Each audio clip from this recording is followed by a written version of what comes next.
Here's a sentence that is about to absolutely split the fandom in half. Himawari Uzumaki is already throwing out Bijuu Dama. We saw it before, and that might actually be a problem. Because on paper, that's insane. A child, yes, a child, the one who knocked Naruto out by accident in a gag moment that ended up being a real moment, is now wielding Kurama's power and firing off one of the most destructive techniques in the entire Naruto franchise. And yet, people go back to the first summer she used it and the ground barely cracked, the explosion stayed contained. The background, mountains, and etc., they didn't evaporate. And so what did the internet do? What did certain agenda pushers on YouTube do? Oh, well, they all said, hey, see, she's weak. Boruto characters are nerfed. You can punch people and they don't go through walls. Therefore, the characters are wall level, below wall level. If this was Naruto Shippuden, then the entire continent would have been destroyed. But here's the thing. If you think big explosions equal power, then you are measuring strength completely wrong in Boruto. Join me in today's newest Naruto Explained video where your OBC, your original Boruto chief, is going to be taking a pretty decent preemptive jump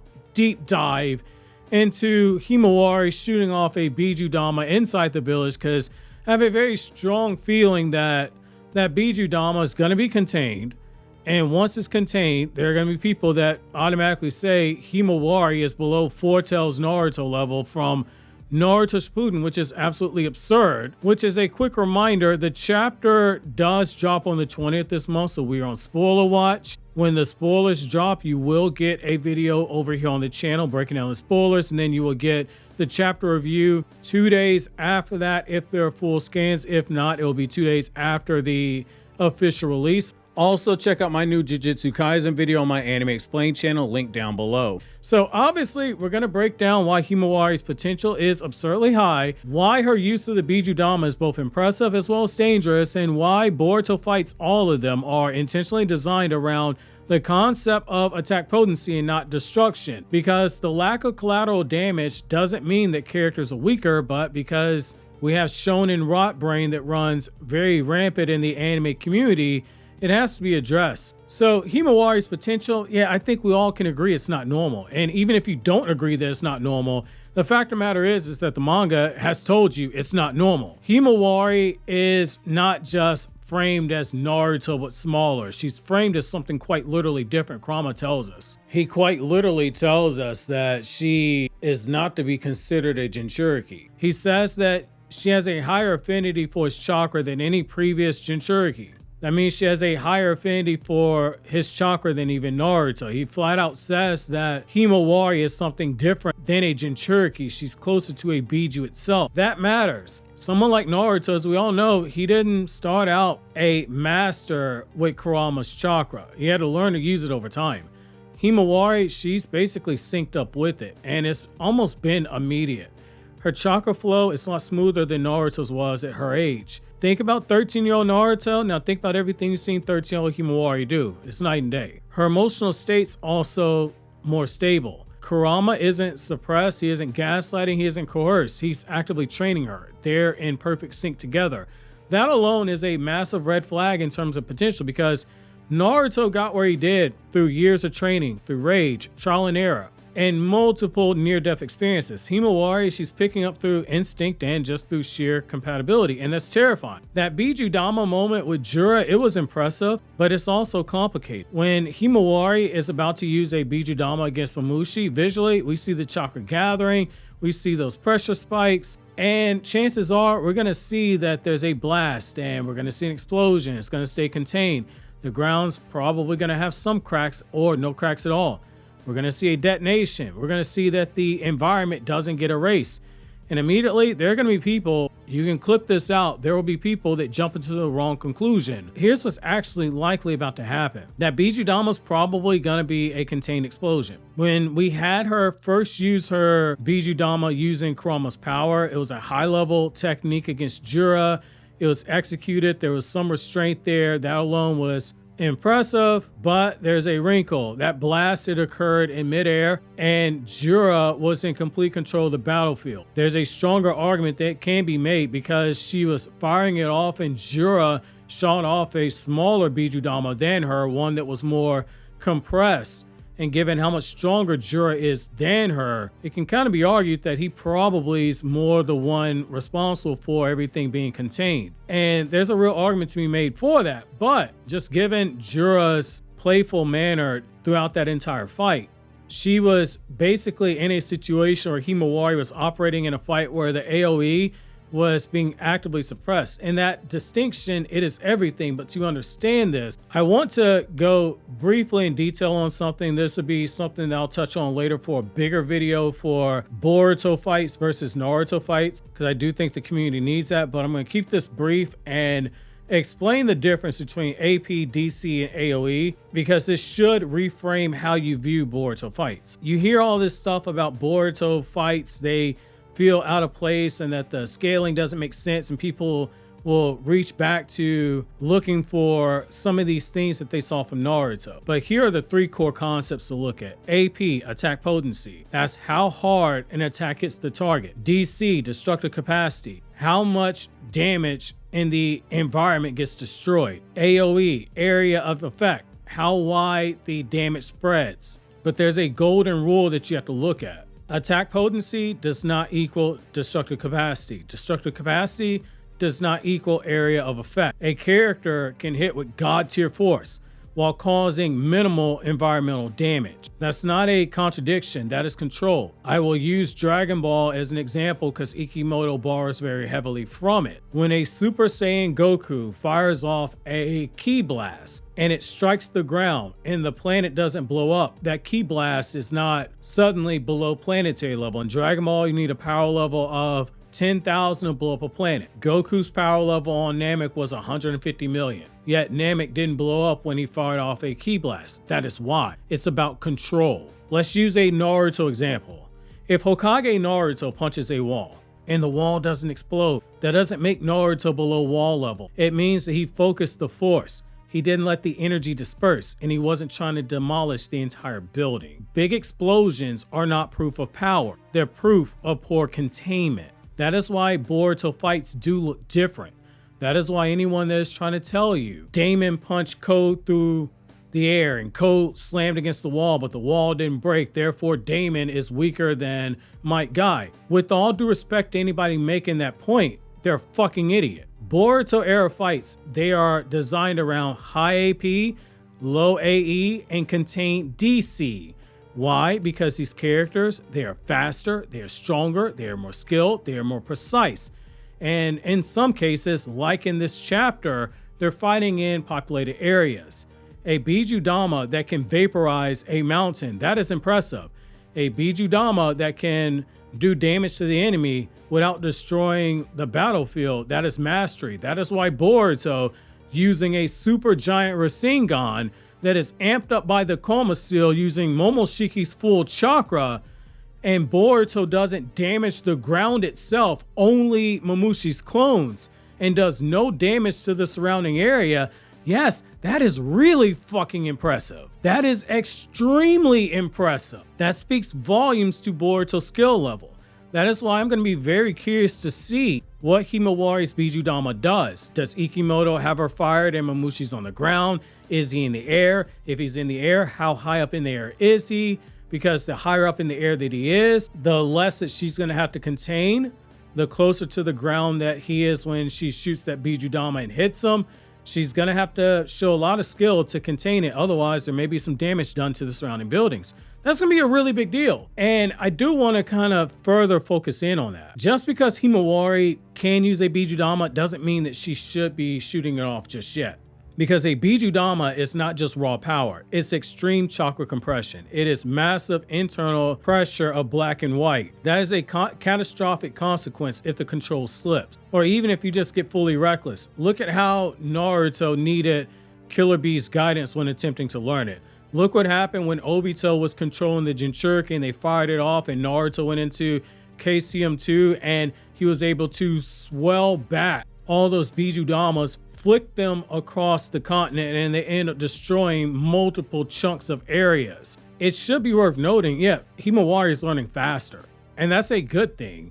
But sometimes learning faster does mean less margin for error. But I think that's more so probably Kishimoto playing into the whole idea, the concept that Himawari has a higher capacity for using his chakra, Kurama's chakra, than Naruto did because she has a higher affinity.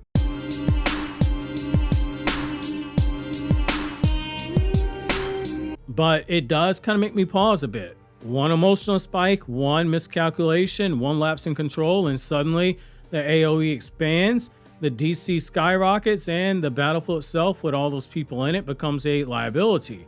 That's not a knock on Himawari, that's just a danger of prodigies. And speaking of a danger of prodigies, I do have some worry, even though there is an explanation for it, that Himawari, because she does have a higher affinity for using Kurama's chakra, and because Kurama has been actively working with her from the very start, that she should be picking up on things a lot quicker. Even though that is explained to us, me personally, I don't know how I feel. It's a double-edged sword. It's kind of giving me the same vibes I get like with Dragon Ball, one of my favorite series, where part of me has some resentment towards a character like a Gohan or a Broly, two characters that are stated to have extremely high potential, but it does kind of piss me off at times when I see those characters make massive leaps in power, especially someone like Gohan, where we watch Goku train his entire life. We see characters like Vegeta and Piccolo train like crazy, and Gohan can catch up to them in quite literally just a couple of days worth of training. So it's one of those things like that rubs me the wrong way, but at the same time, there's a perfectly explained reason for it, and it's not because of the rage jams. It's explained in Dragon Ball's manga, in Dragon Ball Super's manga, just like this was explained with Himawari in Boruto's manga. So even though there's an answer, part of me, there's just this kind of feeling in my stomach, and it might be holding on to nostalgia. That might be it.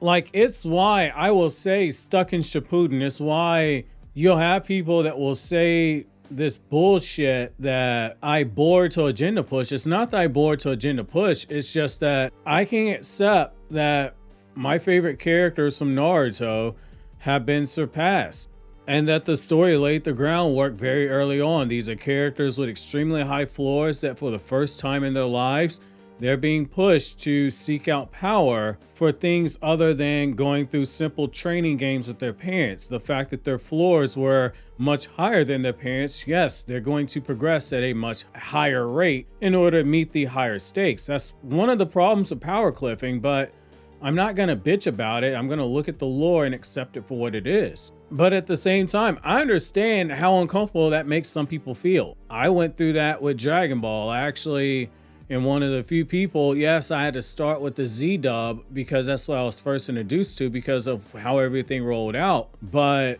during that stretch where we were waiting for Funimation to take over the dub from the Ocean dub, I found the Dragon Ball story, got to go back and experience it the way you're supposed to.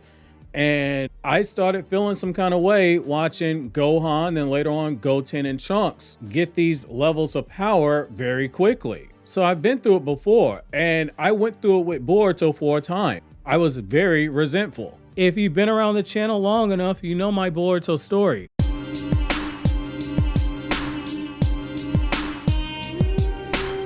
I dropped the manga when it was in Weekly Shonen Jump as a specially monthly appearance, partly because it's not like now where you know that you're getting a chapter on the 20th each month, or you may get it a little earlier on the 17th or 18th each month. Back then, it was a specially monthly appearance, and we didn't know when it was coming out. It could be the first week of January, and then the next chapter could be dropping as late as the last week of February. And the fact that they recapped the movie turned me off. The anime being this slice of life kids bullshit, that turned me off for the first few years that the anime was out. But some of it too was me finally realizing that I had resentment when I saw how strong these new gen characters were. I already knew going into the manga that Boruto and Sarada, and by extension Mitsuki via that Mitsuki one-shot manga, were already very far ahead. Orochimaru outright said that Mitsuki, when he used Sage Mode, was stronger than him. And I'm like, wait a second, Orochimaru is very strong. Sarada and Boruto were already stated to be at a Jonin level, and Me reading that, I'm going, wait a second, that means you could drop them in Naruto Part 1 and they would absolutely fold the Sound 4 that was struggling with the special Jonin who are weaker than standard Jonin in the Sasuke retrieval arc. That's the literal first arc of the manga. And you're watching them progress after that, and you're realizing, Jesus Christ, the story is putting them in some levels of power that's going to start some uncomfortable conversations. But we're getting promotional materials saying, hey, they start here, and then you're having characters in universe say, hey, their potential is a lot higher than ours ever was. The story was teeing it up the entire time. And once I came to grips with that, it made me say, ooh, I don't necessarily like this, but it's explained. When I'm looking at the Academy episodes and I'm seeing Sumire and Mitsuki using some high level stuff that is easily tuning level stuff, yeah, I felt some kind of way when I saw it, and that was part of why I had to walk away from it. Unlike some of these disingenuous actors out here, I will tell you that played a big role in me walking away. That's why I can call bullshit when I see it. Because I used to be one of those people that did not like the fact that I'm seeing someone like Chocho pull stuff off that her father couldn't do until the war arc in the manga, and go, I don't like this, but I had to ask myself, why do I not like it? And the answer came back to, it was an attachment to characters that made a part of my childhood. I can admit it. And I do feel like we're about to see some of that begin to start back up with this new chapter. Whatever Himawari does in it, I think we're going to start seeing it. And this doesn't just apply to Himawari. If the shoe fits, the shoe fits. And I want that disclosure out, and I had to go through and walk through the difference between AP and DC and AOE very briefly, and then tie it together with the progression of the new gen characters. I had to put all that in there just to get to this main point, which is even Masashi Kishimoto knew that this was going to be a problem with a certain subset of fans going all the way back to 2016, when he was first talking about Boruto's manga in anticipation of the anime that would start a few months later in 2017.